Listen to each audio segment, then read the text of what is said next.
பண்ணிட்டு இருக்க? ஆப்பம் தேங்காய் பால் செய்ய போகிறேன். அதுக்கு தேங்காய் எடுத்து வச்சுக்கிறேன். இப்போ அதை அரைக்கி மிக்ஸி ஜாரில் போட்டுட்டு அரைக்கலாம். தேங்காய் எல்லாம் கட் பண்ணி வச்சுக்கிறேன்.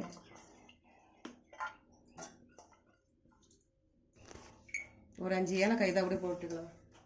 சர்க்கரையும் கூட போட்டு சேர்த்து அரைச்சிக்கலாம். இப்போ மூடி போட்டு அரைச்சின்னு வந்துடலாம். இப்போ மூடி போட்டு இதை அரைச்சின்னு வந்துடலாம். அது செடி நிறுத்திக்கலாம். அரைச்சின்னு வந்தாச்சு. இப்போ இதை வெடிக்கடிக்கலாம்.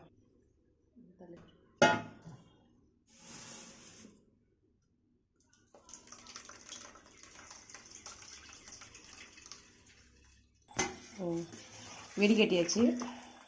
இப்போ அப்போ சைடு மாதிரி தெரியல. மாவு அரைச்சி புளிக்க வச்சுருக்கிறேன். இன்னும் இதில் உப்பு சோடாமெல்லாம் போடல. முன்னாள் நைட்டு ஆப்பத்துக்குன்னு மாவு அரைச்சி வச்சுருக்கிறேன்.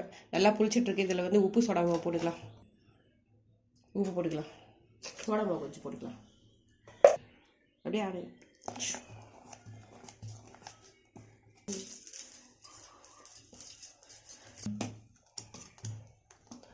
மாவு நல்லா இந்த பக்கத்துக்கு கரைச்சாச்சு.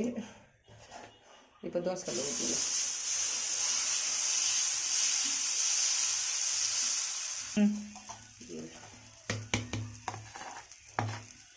தோசை கல்லையே நல்லா ஆப்பம் நல்லா ஊற்றலாம்.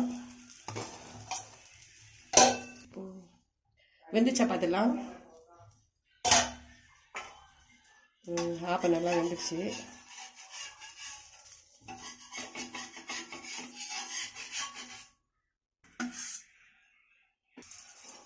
இன்னொரு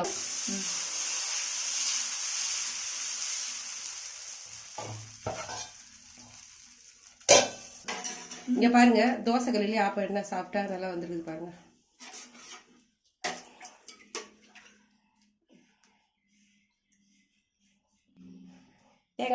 தேங்காய் பால் அப்போ ரெடி. சாப்பிடலாம் வாங்க.